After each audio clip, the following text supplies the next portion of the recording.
Sejam muito bem-vindos a mais um vídeo no canal. E hoje um vídeo mais que especial porque eu trouxe a minha amiga Lara para falar de um tema que está super em alta e muita gente tem me pedido para falar sobre isso aqui no canal, né? Eu já recebi pedido nos comentários do Instagram, aqui nos comentários do YouTube. Porém, antes, a Lara vai se apresentar para vocês. Fala um pouquinho de você, Laritia. Oi, gente. Geisa, obrigada pelo convite. Eu sou professora da Rede Pública de São Paulo e trabalho também com consultoria de audiodescrição e acessibilidade em espaços culturais. Eu sou uma mulher negra, tenho cabelo mais ou menos na altura do ombro, cacheado.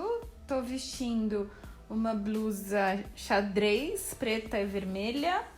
Acho que a minha calça tá parecendo também, ela é jeans. E tô com um pouquinho de maquiagem e batom vermelho. Aproveitando o gancho da minha amiga, eu vou me descrever também, gente. Eu estou... Bom, vocês já me conhecem, né? Então não preciso me descrever, mas vamos lá, vamos aproveitar.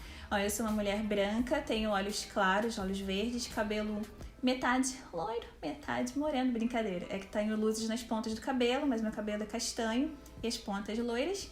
Tô usando uma blusa branca com bolinhas pretas e eu tô maquiada e usando um batom roxo com brilhos. Então é isso, gente. Laritia, não preciso agradecer, é uma honra ter você aqui. Você sabe quanto tempo a gente tá sonhando com essa parceria, né? É verdade. Anos. E eu achei que a Lara é uma pessoa muito capacitada, né? Já trabalhou aí na Secretaria da Pessoa com Deficiência. E é uma pessoa que já estudou pedagogia. E eu achei, cara, para trazer um tema desse, tem que ser uma pessoa que tenha conhecimento e que tenha muita vivência também, né? Não é só conhecimento, é a vivência do tema. Então, Larinha, explica pra gente aí o que é o capacitismo. Então, o capacitismo é um termo, na verdade, que veio para o Brasil, ele é importado, né? Ele veio de Portugal. E essa noção que a gente tem quando a gente vai falar das minorias, né? Quando a gente fala sobre racismo, homofobia, é o termo que a gente usa para se referir ao segmento de pessoas com deficiência. Então, o capacitismo é o que as pessoas com deficiência precisam combater, né? A gente tem lutado contra o capacitismo, né? E, infelizmente, pouca gente conhece esse termo, né? Nem todo mundo conhece, mas a gente precisa difundir, então já aproveita para compartilhar, né? Para que mais pessoas conheçam isso, para que a gente possa combater. E é importante a gente nomear, né? Porque fica muito mais fácil a gente tratar dos temas quando a gente nomeia as coisas. E aproveitando a sua resposta, Laritia, eu queria te perguntar, porque muita gente já me perguntou isso, eu não sei responder de uma forma tão técnica quanto você, mas existe diferença entre o preconceito e o capacitismo? Sim, porque na verdade preconceito todos nós temos, né, em alguma medida, mas a gente é capacitista quando o nosso preconceito faz com que a gente tenha uma atitude que não é bacana com quem tem deficiência. Então, de repente, uma pessoa tem preconceito, né, de imaginar que, sei lá, uma pessoa cega pode ou não fazer determinadas coisas, mas isso não necessariamente faz com que ela tenha atitudes capacitistas, né? Então, acho que a diferença tá um pouco nisso. Então, por exemplo, quando uma pessoa fala assim, nossa, você é tão linda, mas você trabalha, ou você é tão bonita, mas sua mãe deixa você sair sozinha, né? Quando as pessoas fazem esse tipo de comentário, né? Ou de alguma forma impedem você de estar em algum lugar e coisas desse tipo, essas atitudes são capacitistas, né? Então, o preconceito vem primeiro e as atitudes capacitistas, né, vem acaba depois. sendo uma consequência, né? Sim. Legal. E você falou de um exemplo aí de capacitismo, né? Quando a pessoa te elogia, acha que você, sei lá, você trabalha e tal, mas cita outros exemplos para as pessoas entenderem quais são esses tipos de atitude. No geral, o capacitismo está muito conectado a atitudes em que a pessoa imagina que uma pessoa com deficiência não teria condição de fazer determinada coisa, né? Então, nossa, mas você cozinha, né? Sempre com esse tom de dúvida, né? Do que uma pessoa pode ou não fazer. Nossa, né? Quem escolheu a sua roupa? Exatamente. A gente que gosta de moda, né, Laritia? A gente Sim. sempre escuta esse tipo de coisa. Sim, não, e é muito comum. E às vezes, até mesmo quando um familiar super protege demais, implicitamente ele tá imaginando ou sugerindo que você não tem condição de fazer aquilo, né? E o capacitismo é algo que é muito complicado, no sentido de que às vezes você começa até a acreditar que você não teria condição de fazer tal coisa, né? Então é muito perigoso, porque a sua condição realmente ela é diferente das outras, você realmente precisa de adaptações para fazer aquilo que você quiser fazer, mas isso não necessariamente é algo que te impede de verdade, né? Então, são inúmeros exemplos, né? No dia a dia a gente vive isso o tempo inteiro e a gente precisa, como você falou no começo, né? Dar nome para isso, para de fato combater, espalhar essa noção para que as pessoas conheçam também, porque eu sempre brinco, o termo racismo e homofobia são super conhecidos, né? Pela sociedade toda. Já o capacitismo não, então a gente precisa realmente trazer essas informações para combater. Eu sonho por um dia em que o capacitismo esteja assim tão em alta quanto esses outros termos, porque a gente sofre tanto quanto as pessoas que sofrem com racismo, como as pessoas que sofrem com homofobia. Então é muito importante realmente a gente levantar essa bandeira, né? E eu acho que mais do que isso, o capacitismo muitas vezes está dentro da casa da pessoa, né? E não necessariamente pessoas de outros segmentos, né? Do segmento LGBTQIA+, ou pessoas negras sofrem esse tipo de preconceito dentro da própria casa. Então eu acho que o capacitismo, ele vai um pouco além, assim, e ele é muito sutil. Assim como o racismo, né, que é estrutural, a gente também pode dizer que o capacitismo é estrutural também. Mas tem um nível de sutileza ali que é bastante perigoso e a gente tem que estar muito atento para combater. Isso, e eu acho que até os elogios, eles podem se tornar capacitistas, né? Quando você for elogiar uma pessoa com deficiência, pense exatamente alguma qualidade dela, independente da deficiência. Isso. Então, assim, descreva a qualidade dela. Não trate ela como uma heroína só por ela estar respirando enquanto ela é cega. Né? Eu acho que é muito importante. E isso acontece muito, principalmente no nosso meio do trabalho. Isso machuca, porque você estudou, você batalhou, você se capacitou para estar ali com qualquer outra pessoa. Então, acho que é bem importante enfatizar isso. E aí, uma coisa importante a levar em conta, que é nem o super-herói, nem o coitadinho, né? Então, eu acho que esses dois extremos denotam, sim, capacitismo, e a gente precisa ficar atento, realmente, né? Essa coisa do ai, nossa, mas poxa, ela veio, né? Às vezes, ou até essa noção de infantilizar mesmo, né? A pessoa com deficiência, isso é muito comum.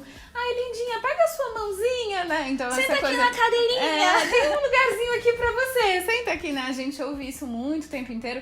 Isso é capacitismo também, né? Então, essas duas pontas, tanto de você entender ou imaginar que uma pessoa com deficiência é super-herói ou um coitado, nenhum dos dois são lugares em que a gente quer estar. Exatamente. Né? Então, assim, cuidado com os elogios. Acho que se eles denotarem esse coitadismo, né, e esse super-heroísmo, né, não faça. Não faça, por favor. Na dúvida. Na dúvida, não faça. E, Laritia, tem alguma atitude capacitista que já te impactou, já fez com que você não conseguisse realizar algo? Você pode contar pra gente contextualizar mesmo, trazer a realidade, né, pras pessoas. Sim. Olha, já aconteceu numa viagem, eu queria subir o Monte Sinai, né, fiz essa viagem. Ah, que inveja! E o guia, ele ficou o tempo inteiro dizendo que eu não ia conseguir, que eu não ia conseguir, que eu não ia conseguir. E aí eu comecei a ficar amedrontada, de verdade. Eu falei, cara, se ele conhece e tá dizendo que não vai dar, acho que eu não vou conseguir.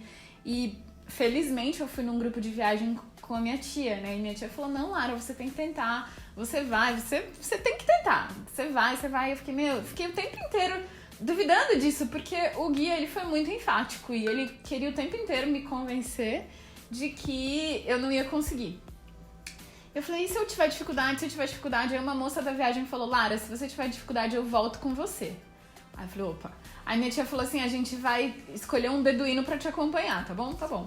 Quando a gente começou a caminhada, porque antes da subida tem uma caminhada, o beduíno falou, você vai conseguir. Daí, como você sabe? Daí ele falou que pela minha respiração, pelo meu ritmo de caminhar, ele já conseguiria saber se uma pessoa tem ou não condicionamento físico pra subir e tal. E de fato, subi o Monte Sinai, deu certo, e isso foi muito marcante pra mim, assim, porque às vezes algumas pessoas, elas acham que sabem quais são os seus limites, mas na verdade ninguém pode dizer pra você qual é o seu limite, você quem sabe.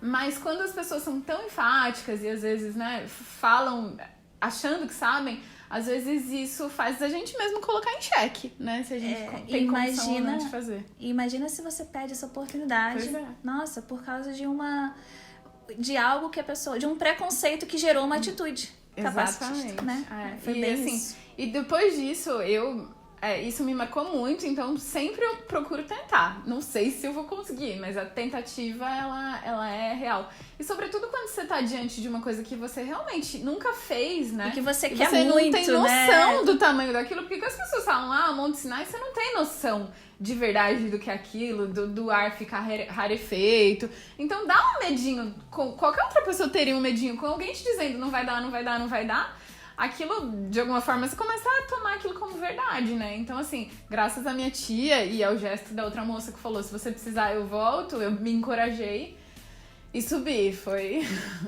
um dia bem marcante. Vou dizer uma atitude capacitista que é corriqueira na vida de uma pessoa com deficiência, principalmente na vida de uma pessoa com deficiência visual. Gente, restaurante, quando você está com outra pessoa sem deficiência, as pessoas quase sempre não se referem a você. Isso é uma atitude capacitista. Quando você se dirige ao acompanhante, né, sempre fica, o que ela vai comer? Ué, pergunta pra ela. O que ela vai beber? Entendeu? Isso acontece muito. Isso é uma coisa muito corriqueira, né? Porque ela falou exemplos muito pontuais, em viagem e tal. Sim. Mas dentro do Brasil também acontece. Eu já fui impedida de descer num tubo-água. Gente, um tubo-água. Quem desce de olho aberto? Nem todo mundo, né? A maioria das pessoas fala, eu desço de olho fechado. O que enxergar vai impedir você de cair, por exemplo, de um tubo-água? Então, assim, olha, mais uma vez, o preconceito fazendo com que as pessoas tenham atitude capacitistas, né? Sim. E eles falam, não, mas deficiente físico não pode. Eu falei, tá, mas eu sou deficiente sensorial, não sou deficiente físico. Então, assim, sabe, é ignorância, é o preconceito mesmo. E, na verdade, todos esses exemplos aqui que a gente trouxe, eles estão muito conectados ao entretenimento, a algum momento de lazer, de distração. E aí, o que é pra ser legal vira uma chatice, assim, né? Vira um incômodo. Então, não é pra ser assim, né, gente? Vamos lá, a gente quer exercer a nossa cidadania como qualquer outra pessoa. E os nossos direitos, né? De se divertir mesmo, como qualquer outra pessoa. E até porque quase sempre a gente tá pagando mesmo que todo mundo, né? Não tem desconto pra gente. A Lara viajou pra fora do país e não teve desconto na passagem por estar viajando pra fora, por ser cega. Então a gente não ganha nada por ser cego. Então a gente tem que perder ainda momentos que poderiam marcar nessa vida, sabe? É muito ruim, é muito desagradável passar por esse tipo de situação. Eu também passei em Londres por várias, mas assim, não vou trazer aqui porque, na verdade, hoje é o dia da Lara, né? É o dia de contar as experiências dela. Então, Laritia, trazendo um pouquinho mais na temática da interseccionalidade, né? Você acha que a gente, como mulher, acaba sofrendo mais com as atitudes capacitistas?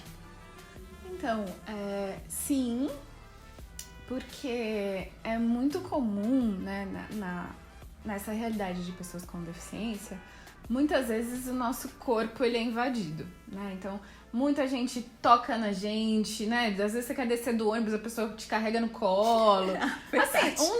Assim, o pessoal às vezes esquece um pouquinho, né, do básico. E eu acho que por ser mulher, isso parece que o seu corpo é mais do outro ainda, né? É que junta as duas fragilidades, exatamente. né? Exatamente. Assim. Então você fica com uma dupla vulnerabilidade, né? Então, por exemplo, meu marido é um cara grande, mas ninguém vai pegar ele no colo, entendeu? Agora eu, de repente, porque sou menor, porque sou mulher, não, peraí que eu te ajudo, de repente a pessoa te pega. Já aconteceu de verdade, assim, de me pegarem pela cintura pra descer do ônibus.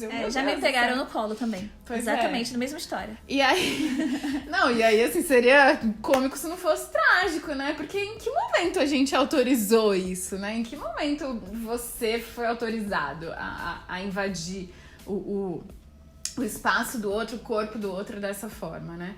Então, eu entendo que sim, e ao mesmo tempo eu acho que isso também perpassa, né, quando a gente se refere aos outros segmentos. Então, mulheres negras com deficiência são mais vulneráveis, homens com deficiência do segmento LGBTQIA+, também são mais, porque às vezes dentro de próprios espaços frequentados por pessoas com deficiência, uma pessoa por ser gay acaba sendo, sei lá, ridicularizada. Sim, e esse tipo de coisa. Então, quanto mais o seu corpo, né, quanto mais você é atravessado por outros elementos que te vulnerabilizam, Mas isso acontece, mesmo pessoas periféricas também, né? Sim, Então, ser uma pessoa com deficiência morando na favela, já é um... com já certeza é um outro marcador aí que te coloca em desvantagem, né, na Sim. sociedade. E essa coisa da mulher também, eu penso muito, por exemplo, nas mulheres com deficiência que são mães, né? Sim. Que estão lá, de repente, gravidonas, aí você ouve aquele tipo de comentário, poxa, quem fez isso com você? Pois é. Sabe? Gente, isso dói. Ou essa coisa de você tá... Aconteceu meio... Outro dia eu tava com meu sobrinho, ele tem 4 anos. Ele é bem galinha dela. Não, gente, ele é só um menino de 4 anos e a gente tava andando junto na rua, né? Pois é. Então, E aí, às vezes, essa coisa mesmo... Eu não tenho filhos, né? Mas essa ideia de que se você vai levar seu filho no pediatra... Mas você trouxe mais alguém, né? Como se você não tivesse condição de receber as informações. Num consultório, por exemplo, ou num hospital. Eu sempre falo, né? A gente fala muito sobre... Eu vou fugir um segundinho, mas já volto. Assim, a gente fala muito sobre... como que um médico lida com um paciente com deficiência? A gente também precisa ampliar o nosso olhar, que a pessoa com deficiência pode ser o acompanhante. Quer dizer, será que um dia você não pode acompanhar sua mãe numa consulta, né? Exatamente, então, assim, já aconteceu. A gente precisa, né, pensar um pouco mais nisso, porque também é capacitismo quando você parte do pressuposto que uma pessoa com deficiência não pode acompanhar alguém, né? Exatamente. Ou não pode ser responsável por alguém, no caso de um filho, enfim. Eu pensei muito nessa coisa da mulher e na gravidez, né? Eu sei que tem muitos homens que cuidam dos seus filhos e levam seus filhos pro médico, tá? Homens que são cegos aí, papais, né? Não se sintam esquecidos, não contemplados. Mas é porque eu pensei na mulher grávida, né? Que houve esse tipo de comentário. Eu conheço várias pessoas que ouviram. Gente falar que foi estupro, sabe? Já pressupor isso. Então, sim, eu também acho que as mulheres com deficiência, elas estão, sim, mais suscetíveis a esse tipo de comentário, de atitude capacitistas. Porque na verdade tudo isso que a gente vive também ainda está pautado na falta de acessibilidade, né? Num meio inacessível, né? Em todas as dificuldades que a gente enfrenta no dia a dia. Então, quanto mais isso vai se somando, né? Mais isso dificulta a vida de uma pessoa com deficiência, né? Então, por isso que eu falo, ser periférico ou morar numa cidade, né, com menos acesso à informação, a transporte, tudo isso torna a vida da pessoa com deficiência um pouco mais difícil, né? Exatamente. E pensando já que agora a gente está se encaminhando para o final, vamos ajudar os nossos telespectadores. Como a gente faz para não ter esse tipo de comportamento? Que cuidados a gente tem que tomar? Olha, eu acho que de saída, a pessoa precisa se conscientizar de que ela, por ser um ser humano, tem preconceito, né? E que o preconceito, muitas vezes, ele tá conectado à falta de conhecimento, né? Sim. Ou à falta de convívio, no caso, né, de pessoas com deficiência. Então, eu acho que trazer pra consciência, né, essa noção da ausência de informação, da ausência de convívio, eu acho que tudo isso é super importante. Então, e aí a gente pode, de alguma forma, entender que o convívio é importante, por isso que a gente fala tanto em inclusão, Sim. né? Então, quanto mais você convive e percebe quanto uma pessoa com deficiência pode fazer, né? Ou como aquilo não é tão incrível, é só uma adaptação e esse tipo de coisa, quanto mais você vai conhecendo, menos preconceito você vai tendo. E também essa noção de perguntar, né? Sim, de repente você tem amizade, pergunta, fala, será que eu exagerei ali? O que você achou daqui e dali? Às vezes demora pra você encontrar essa medida, né? Pra conviver e tudo, mas eu acho que perguntar, mesmo essa coisa que pra gente é meio figurinha repetida, né? Meio um café requentado. Mas em vez de você tocar no corpo de alguém, você pergunta, você quer ajuda? Sim. A pessoa diz sim, não, né? E aí, a partir dali... Então, exatamente. Porque sair tocando em alguém, carregando ou empurrando uma cadeira de um cadeirante, né? Sem que essa pessoa tenha autorizado, não é legal, né? Não então, mesmo. perguntar, entender que você conhece pouco sobre o assunto ou que você precisa rever, né? Aquilo que você até então achava que sabia, já é um bom começo para você ser menos capacitista. E tentar conhecer, né? Seguir pessoas com deficiência nas redes sociais, né? Eu acho que tem uma galera incrível, né? Fazendo muito ótimo legal conteúdo. E não só pessoas com deficiência visual aqui, né? Que no caso é o canal da Geisa, mas de repente alguém que tem um membro amputado, de repente alguém, né? que um cadeirante, enfim, eu acho que Sim. tudo isso amplia muito o nosso olhar e ajuda a gente a pensar fora da caixa, como bem diz a Michelle, né, que é uma garota cadeirante que também tá na área da moda e que a gente gosta muito.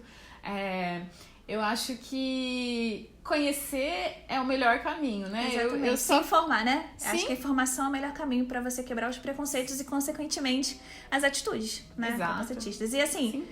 gente, preconceito, como a Lara falou, todos nós temos. Se eu olhar pra uma pessoa cadeirante, eu olho pra Michelle, por exemplo, e falo, caraca, como ela consegue se vestir tão bem, ela bota tudo sozinha. Se eu não me informasse, eu não saberia o caminho que ela percorreu pra alcançar essa autonomia. E eu acharia ela uma heroína. Mas ela é um ser humano como qualquer outro. Só que ela precisou de determinadas adaptações pra conseguir viver a vida que ela tem hoje. E aí, então, isso também tem a ver com o tempo de deficiência, né? Sim. De repente, uma pessoa se tornou pessoa com deficiência recentemente ou se acidentou recentemente, né? Isso, claro, muda como essa pessoa se vira ou não. Mas a gente só começa a abrir um pouco o nosso leque, pensar um pouco melhor sobre tudo isso conhecendo, né? Exatamente. Eu acompanho muito a blogueira PCD e ela tem uma perna amputada, agora não me lembro se é direita ou esquerda, mas outro dia ela falou da dificuldade do encaixe da prótese, né? Porque é feita pra pessoas magras e ela não é magra, né? E isso é uma coisa que eu nunca saberia, porque prótese não é um mundo que eu convivo, né? Assim, então, eu aprendo muito quando eu tô acompanhando outras pessoas com deficiência. E isso te torna mais sensível, né? Sim. Entender as necessidades, mas não te torna mais capacitista, porque você sabe que ela, na medida dela, ela vai dando o jeito dela e vai conseguindo fazer as coisas que ela precisa, mesmo com a dificuldade da perna amputada. Sim. E é isso. E assim, acho que essa curiosidade, ela é legítima, Sim. né? Uma vez eu comecei a conviver mais com cadeirantes, eu perguntava, mas você usa sonda? Como que é, né, pra você usar o banheiro? É uma curiosidade legítima, mas isso não me coloca em condição de achar que ela é incrível, que essa pessoa é maravilhosa porque ela usa o banheiro ou não, né? Então, eu acho que perguntar é um grande... um grande começo. Sim, exatamente. E na dúvida, a gente também tem internet aí, né? Pesquisa, tem sim. tanta informação, né? Então, acho que é isso. É você, o caminho nosso, a gente falou bastante aqui pra dizer assim, ó, se informe, né? Siga pessoas com deficiência. Inclusive, vamos divulgar aqui o Instagram da nossa amiga Lara, quem quiser saber muito mais sobre o PCD, sobre educação inclusiva, que ela fala bastante no Instagram dela sobre isso. Ela é professora, então ela tá super dentro do tema. É só seguir @LaraSoutoSantana, tudo junto, no Instagram. E em breve no YouTube, brincadeira. Ai, gente. Quem sabe, gente? Nada. Ó, votem aqui se vocês querem um canal da Lara. Então não vota não. Vota sim.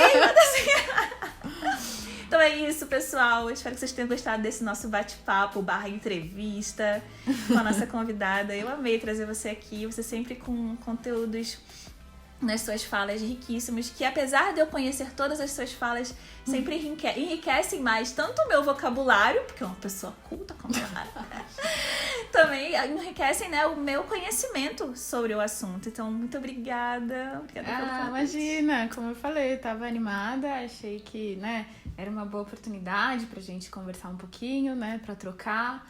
Eu acho importante que as pessoas com deficiência, né, tenham voz nesse mundão chamado internet, Isso né? aí. Que bom que você tá aqui, ficou um tempo afastada, mas retomou. E vamos que vamos, né? Tamo junto. Obrigada aí, gente, por acompanharem a gente até agora, né? Se quiserem realmente, passem lá no meu Instagram pra dar um alô. Isso aí, eu convido, é muito bom. E Até o próximo vídeo, pessoal. tchau! Tchau!